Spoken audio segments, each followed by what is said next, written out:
વધારે તેજી અત્યારના મિડ કેપમાં જોઈ રહ્યા છે 460 પોઈન્ટ સાથે, એટલે કે 0.5% ઉપરની તેજી સાથેનો કારોબાર 59,350ના લેવલની આસપાસ.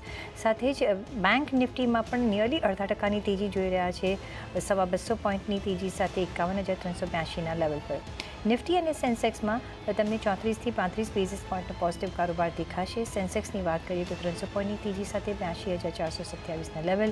નિફ્ટીની વાત કરીએ તો 25,240ના લેવલ, 87 પોઈન્ટની તેજી સાથેના અહીંયાનો કારોબાર તમને દેખાશે. માર્કેટ બ્રેથ આજે પોઝિટિવ છે. 1,497 કાઉન્ટરમાં ખરીદી, ત્યારે 888 જેવા કાઉન્ટર તમને જોવા મળશે કે જ્યાં વેચવાળી ચાલી રહી છે. ઇન્ડિયા વિક્સ પર આજે કરી લો 0.2%ના વધારાના ઘટાડા સાથે 13.54ના લેવલ પર તમને ઇન્ડિયા વિક્સ ટ્રેડ કરતું દેખાશે. અને જો આજે ઇન્ડાઇસીસ વાઇઝ જોઈએ તો બધા જ ઇન્ડાઇસીસ પાર્ટિસિપેટ કરી રહ્યા છે, પણ નિફ્ટી ફાર્મા અને નિફ્ટી હેલ્થકેર આજે લીડ કરી રહ્યું છે માર્કેટને 0.5%ની ઉપરની મજબૂતી સાથે. પણ વધારે વાતચીત કરીશું આપણા ગેસ્ટ સાથે. વિલિયમ ઓનીલ ઇન્ડિયાના પવનકુમાર જયસ્વાલ આપણી સાથે જોડાઈ ગયા છે. પવનજી, ઘણું સ્વાગત છે. અને સપ્ટેમ્બર સિરીઝની શરૂઆત ધમાકેદાર રહી છે. ઓગસ્ટ મહિનાની જે સિરીઝ જે ફિનિશ થઈ એ પણ ધમાકેદાર રહી. કઈ રીતના તમે જોઈ રહ્યા છો આગળ જતાં સપ્ટેમ્બર સિરીઝ કેવી રીતના પેન આઉટ થઈ શકે છે? જી, ગુડ આફ્ટરનૂન. જી, અત્યારે તો જે રીતે ઓવરઓલ જે ટ્રેન્ડ ઇમર્જ થયું છે અને જે એક ફ્રેશ બ્રેકઆઉટ કહી શકાય કે 25,100 ઉપર જો ફ્રેશ બ્રેકઆઉટ થયું છે, એ બ્રેકઆઉટ કન્ટિન્યુએશનમાં છે. અને મને એમ લાગે છે કે આવતા દિવસોમાં maybe next week or maybe next couple of weeks જે ઇન્ડેક્સ નિફ્ટી 50 છે એ 25,500 ફોલોડ બાય 25,700 સુધીના લેવલ્સ એક્સપેક્ટ કરી શકાય. તો એ પોઈન્ટ ઓફ વ્યૂ ધ્યાનમાં રાખીને મને એમ લાગે છે કે આ જે ઓનગોઈંગ એક્સપાયરી છે સપ્ટેમ્બર સિરીઝ એ સારી રહેવાની છે. પોઝિટિવ બાયસ સાથે મોસ્ટ પ્રોબેબલી નિફ્ટી ટ્રેડ કરવું જોઈએ. અને લેવલ્સ પોઈન્ટ ઓફ વ્યૂ વાત કરીએ તો 25,500 ફોલોડ બાય 25,700 સુધીના લેવલ્સ એક્સપેક્ટ કરી શકાય નિફ્ટી 50માં. અને એમાં જોઈએ તો પાર્ટિસિપેશનમાં ઓબ્વિયસલી જે રીતે ફાર્મામાં ઓવરઓલ મૂવ છે એ ફાર્મામાં એ કન્ટિન્યુએશનમાં રહી શકે આવતા દિવસોમાં.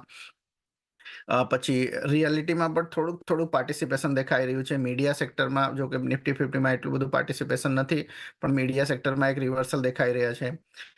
અને આઈટી સેક્ટરમાં જે ઓનગોઈંગ ટ્રેન્ડ કન્ટિન્યુએશન છે એ રહી શકે. એફએમસીજીમાં પણ થોડુંક પાર્ટિસિપેશન વધી શકે. પણ સૌથી ઇન્ટરેસ્ટિંગ સેક્ટર જો દેખાય છે અહીંથી એ બેંક નિફ્ટી છે. બેન્કિંગ સેક્ટરમાં બેંક નિફ્ટીમાં વાત કરીએ તો લાસ્ટ ટાઈમ આપણે ડિસ્કસ કર્યા હતા ચેનલ ઉપર કે 51,500નો ઝોન છે, એક વખત એ ક્રોસ કરે અને હોલ્ડ કરે તો એક બેંક નિફ્ટીમાં ફ્રેશ તેજી આવતા દિવસોમાં જોવા મળી શકે. નાઉ bank Nifty is approaching two 51,500. જો કે આજે પણ તમે જોશો તો કે ભાઈ ક્રોસ કરવામાં નિષ્ફળ ગયો છે. પણ જે રીતે હવે જે એક ડાઉનવર્ડ સ્લોપિંગ ટ્રેન્ડ લાઇન બ્રેકઆઉટ દેખાઈ રહ્યું છે ડેલી ક્લોઝિંગ ચાર્ટ ઉપર, અને જે રીતે થોડુંક સેન્ટિમેન્ટ ઇમર્સ થઈ રહ્યા છે બેંક નિફ્ટીમાં, એવું બની શકે કે maybe not today then maybe next coming week, coming few days bank Nifty 51,500 જે રેઝિસ્ટન્સ 50 DMA આજુબાજુ લઈ રહ્યું છે એ ક્રોસ કરીને બેંક નિફ્ટીમાં એટલીસ્ટ 52,500 ફોલોડ બાય 53,500ના લેવલ્સ બેંક નિફ્ટીમાં એક્સપેક્ટ કરી શકાય. અને એવું જો થાય તો ઓબ્વિયસલી બેંક નિફ્ટી બાઇંગને લીધે, બેંક નિફ્ટીમાં બુલિશ ટ્રેન્ડને લીધે bank Nifty easily Nifty 50 easily 25,500 25,700ના લેવલ્સ અચીવ કરી શકે છે. ઓકે. તો બેંક નિફ્ટી એક પાર્ટિસિપેશન દેખાઈ રહ્યું છે કે મે બી આવતા દિવસોમાં બેંક નિફ્ટીમાં એક સારું પાર્ટિસિપેશન જોવા મળે, જેના લીધે નિફ્ટીમાં સારી તેજી એક્સપેક્ટ કરી શકાય. ઓકે, તો મે બી બેંક નિફ્ટી હવે આગળ જતાં નિફ્ટીને પુશ કરી શકીએ છીએ. 51,500નું જે એક સ્ટ્રોંગ રેઝિસ્ટન્સ છે જો એ સરપાસ કરે છે તો આપણે 52,500થી 53,500ના લેવલ સુધી પહોંચી શકીએ છીએ. અને જ્યારે નિફ્ટીની વાત કરીએ તો 25,500થી 25,700ના આપણે ટાર્ગેટ્સ જોઈ રહ્યા છે. પણ આપણે આગળ વધીશું ને જે મને પુશ કરી રહ્યો છે એ છે દર્શકોના સવાલોના જવાબ માટે. તો એ પહેલો જે સવાલ છે આવી ગયો છે પવનજી, અને એ સવાલ આવ્યો છે સંતોષ મહેરાનો. પાવર ફાઇનાન્સ કોર્પોરેશન, એમને અત્યારના લોંગ ટર્મ માટે ખરીદી કરવી છે તો અત્યારના એન્ટ્રી કરી શકાય?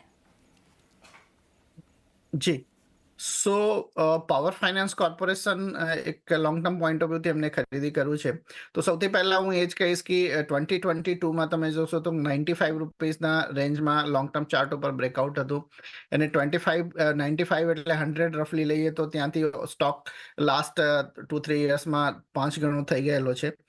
તો મારા હિસાબથી જ અમને સ્ટોકમાં જે ઓવરઓલ ટ્રેન્ડ છે અને જે સેક્ટર છે એ ફ્લેવરમાં છે, એમાં તો કંઈ ડાઉટ નથી.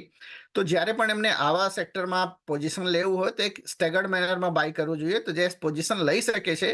પણ મારા હિસાબથી દરેક ઘટાડે 25% કરીને position long term point of વ્યૂથી લઈ શકે છે. ઓકે, તો તમે અહીંયા ઓફકોર્સ પીએફસીમાં પોઝિશન એવરી ઘટાડે બનાવી શકો છો.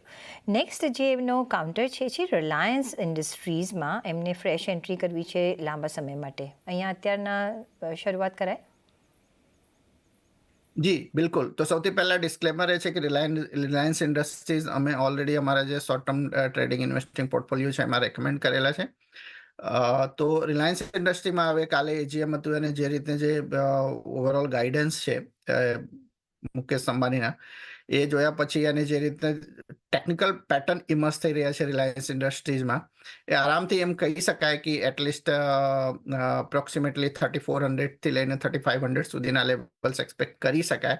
તો અહીંથી વાત કરીએ તો એક સારું એવું 12-15% મૂવ મે બી આવતા કેટલાક વીક્સમાં કે કેટલાક મંથ્સમાં રિલાયન્સ ઇન્ડસ્ટ્રીઝમાં એક્સપેક્ટ કરી શકાય. તો obviously risk reward point of વ્યૂથી ધ્યાનમાં રાખીએ અને return point of view mid to long term point of વ્યૂથી 3000ના રેન્જમાં પોઝિશન લઈ શકાય છે with the stop loss of 22,850 and for the target of 2400 followed by 2500.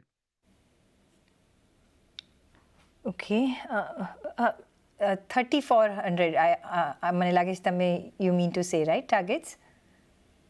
3,400 followed by 3,500. 3,400થી 3,500ના ટાર્ગેટ્સ માટે તમે અહીંયા કામકાજ કરી શકો છો. 2,850ની આસપાસ તમે અહીંયા એક સ્ટોપ લોસ રાખીને કામકાજ કરી શકો છો.